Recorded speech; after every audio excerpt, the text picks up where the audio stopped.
একটি শান্ত নদীর ধারে ছোট্ট একটি গ্রাম ছিল। সেই গ্রামে থাকত লীলা নামের একটি মেয়ে। প্রতিদিন স্কুল শেষে তাকে বাড়ি ফিরতে হলে বড় নদীটা পার হতে হতো। কিন্তু নদীতে তখন নৌকা খুবই কম চলত, আর কখনো কখনো জেলেদের নৌকা আসতে অনেক দেরি হয়ে যেত। একদিন লীলা নদীর ধারে বসে কাঁদছিল। হঠাৎ পানির ভেতর থেকে একটি বড় কুমির উঠে এলো। সবাই তো কুমিরকে ভয় পায়, কিন্তু আশ্চর্যের ব্যাপার, এই কুমিরটি একদম রাগী ছিল না।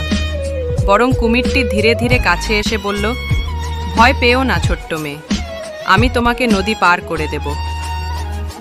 প্রথমে লীলা একটু ভয় পেলেও কুমিরের শান্ত চোখ দেখে সে রাজি হয়ে গেল। এরপর থেকে প্রতিদিন স্কুল শেষে কুমিরটি তীরে এসে দাঁড়াতো, আর লীলা তার পিঠে উঠে বসত।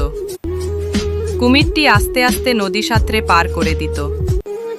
গ্রামের মানুষ প্রথমে অবাক হয়েছিল, কেউ কেউ ভয়ও পেয়েছিল।